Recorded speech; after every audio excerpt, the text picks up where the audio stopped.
Hello বন্ধুরা, আমি দেখতেই পাচ্ছ ভাতের মধ্যে কি বসিয়েছি। ভাতের মধ্যে হচ্ছে আমি একটা কৌটো দিয়ে দিয়েছি। কৌটোর মধ্যে কি আছে তোমাদেরকে একটু পরেই দেখিয়ে দিচ্ছি। দেখো তো, খুবই গরম লাগছিল যখন ভাতগুলো সরাচ্ছিলাম। একদম গরম ভাত, খুব কষ্ট করে ধরার চেষ্টা করছি, আর একটু করে পিছলে পড়ছে, আর খুব তাড়াতাড়ি করে নামিয়ে দিলাম। উফ, মানে কি বলবো, হাতে গরম লেগে গেছে। তো এই তো মারটা এখন পাসাবো, এটা ভাতে মারে হয়ে আছে। আমি এদিকে ওভেনটা বন্ধ করে দিয়েছি, একদম ভাত হয়ে গেছে। তো এখন এটা আমি মার পাসানোর পরে তোমাদেরকে দেখিয়ে দেবো কৌটোর মধ্যে কি আছে।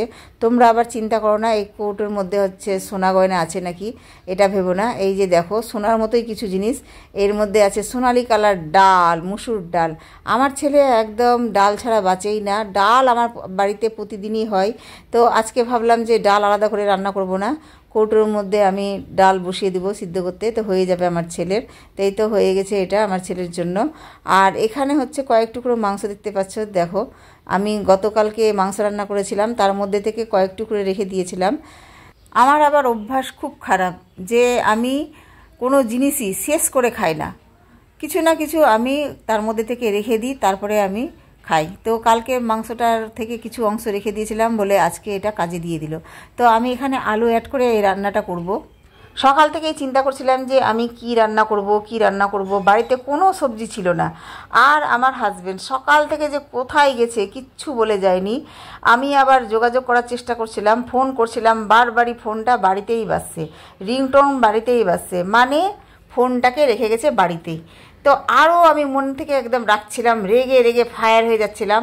তো আমি চিন্তা করলাম এই রান্নাটা একদম সিম্পল তালিকায় করব, কারণ আমি খুবই রেগে আছি। বেশি কষাকষি করব না। কয়েক টুকরো মাংস আর বেশি বেশি আলুর টুকরো, তার মধ্যে দিয়ে দিচ্ছি হচ্ছে পেঁয়াজ কাটা, লঙ্কা কাটা, আদা রসুনের বাটা, তারপরে হলুদের গুঁড়া, ধনিয়ার গুঁড়া, জিরার গুঁড়া, লঙ্কার গুঁড়া, যত মশলার গুঁড়া আছে সব দিয়ে দিলাম মনের দুঃখে। কি বলবো, আজকে আর আমাকে কষাকষি করতে একদমই ইচ্ছা করছে না। আমি চিন্তা করছি কিভাবে আমার হাজবেন্ডের শাস্তি নিব। তো আমি ইচ্ছা করে লবণ দিলাম না। তারপরে হচ্ছে এটাকে মাখামাখি করে ভাবলাম জল ঢেলে তারপরে রান্নাকে আমি শেষ করে দিব, মানে একদম শুধু সিদ্ধ করে আমি খাইয়ে দিব আমার হাজবেন্ডকে। তখন পরে আবার ভাবলাম যে না না, আমার ছেলে মেয়েও তো খাবে। তারপরে আমি আবার একটু তেল দিয়ে দিলাম, তারপরে একটু লবণ দিয়ে দিলাম। আমার ছেলে মেয়ের মুখের দিকে তাকিয়ে আমি এটা মানে লবণ আর তেলটা দিলাম। না হলে আমি চিন্তা করছিলাম যে একদম ফিকা ফিকা আমার হাজবেন্ডকে খাওয়াবো, আর এটাই আমার হাজবেন্ডের শাস্তি হবে। তো এই তো আমি জল ঢেলে দিয়েছি, আর এখন হচ্ছে এটা ঢাকা দিয়ে দিলাম। আমি আবার পুরনো জিনিসকে একেবারেই ভুলি না, তোমরা তো বুঝতেই পারছো আমি কি ভুলি না। এই তো আমার সেই কড়াই, এই কড়াইটা আমি একদম ভুলবো না। এই কড়াইকে একেবারেই আমি ভুলতে পারবো না, কারণ এই কড়াইটাই ছিল আমার সংসারের প্রথম কড়াই।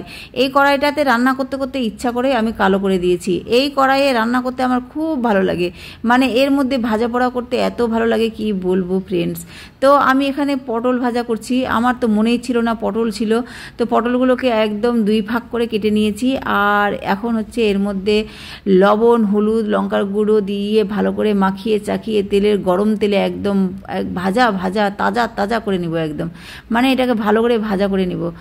আর তারপরে আমি একপাশে যে মাংসটা বসিয়েছিলাম সেটাকেও একটু করে দেখছি যে ঠিকঠাক আছে তো, আমার ছেলে মেয়ে খাবে ওটা ভেবেই আমি কিন্তু এটাকে দেখছি। না হলে তো আমি আমার হাজবেন্ডকে কাঁচা কাঁচা খাওয়াইতাম, এত আমার রাগ উঠছে। তো এই তো আমি মানে মাংসটাকে দেখছি আবার ভালোই হয়েছে। আমি ভাবলাম সিম্পল তালিকায় রান্না করব, কিন্তু সিম্পল তালিকায় হচ্ছে না গো, সিম্পল তালিকায় হচ্ছে না। একদম মনে হচ্ছে সুন্দর হয়ে যাচ্ছে, একদম কালারটা দেখো না কত সুন্দর হয়ে এসছে। আমার হাজবেন্ডকে আমি ভাবলাম যে শাস্তি দিব, কিন্তু কই শাস্তি দিতে পারলাম। শেষে তো আমার রান্নাটা খুব সুন্দর হয়ে গেল, কি সুন্দর ঘ্রাণ আসছে। তো আমি নামাবার আগে আবার একটু গরম মশলাও দিয়ে দিলাম, কারণ আমার ছেলে মেয়েকে খাওয়াবো, তো ছেলে মেয়েদের মুখ দেখে এই কাজটা করলাম। আমার হাজবেন্ড যদি শুধু খেত তো ওকে একদম লবণ ছাড়া খাওয়াইতাম। তো যাই হোক, এদিকে আবার পটল ভাজাটাও করতে করতে হয়ে গেল, মানে আজকে রাখতেই আমার এই রান্নাটা শেষ হয়ে গেল, জানেন তো। তো যাই হোক, আমি অলরেডি রান্নাটা শেষ করে ফেললাম। তারপরে হচ্ছে সাদা একটা প্যানের মধ্যে সব তরকারিটা সুন্দর করে ঢেলে দিলাম। শুধু আমার ছেলে মেয়ের জন্য এই কাজটা করছি, না হলে তো আমি করতামই না। মানে আমি কি বলবো, আমার ছেলে মেয়ে যদি না থাকতো না, আমার হাজবেন্ডকে শুধু আমি লবণ ছাড়া খাওয়াইতাম। তো যাই হোক, তবুও সুন্দর হয়ে গেল কি করে আমি নিজেই ভাবতে পারছি না। আর এই তো দেখো ডালটা হচ্ছে আমার ছেলের জন্য। আমার ছেলে তো ডাল ভালোবাসে, তোমাদেরকে আগেই বলে দিয়েছি। তো সব রান্না হয়ে গেছে। এই তো আমার হাজবেন্ড এখানটায় ঘুমিয়ে আছে, আমি গেছি বাথরুমে স্নান করতে, আর এসেই দেখি কি ব্যাপার, নাক ডাকছে এখানে। কার প্রাণের সয় আমি এদিকে রাগে ফায়ার হয়ে আছি, আমার প্রাণটা জ্বলে আছে, আর আমার হাজবেন্ড কি সুন্দর সুখের ঘুম ঘুমাচ্ছে, কি সুন্দর নাক ডাকছে। আমি তো কি করব আজকে আমি বুঝতে পারছি না। আজকে তো তুমুল ঝগড়া হবে। তাড়াতাড়ি উঠো, তাড়াতাড়ি উঠো, তোমার সঙ্গে আমার অনেক কথা আছে, অনেক ঝগড়া আছে। আবার মুচকি মুচকি হাসে, লজ্জা করে না? তুমি কেন গেছিলে, কেন গেছিলে আমাকে না বলে? আবার আবার 32টা দাঁত একবার বের করে হাসে। এখন তার 32টা দাঁত নাই। ফোকলা আবার দাঁত বের করে হাসে ফিক ফিক করে।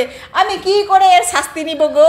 আমি তো রান্না করে নিয়েছি গো, কি করে ঝগড়া করব, কি করে শাস্তি নিব গো? বন্ধুরা, আমি এর সঙ্গে ঝগড়া করতে থাকি, তোমাদের সঙ্গে পরে দেখা হবে।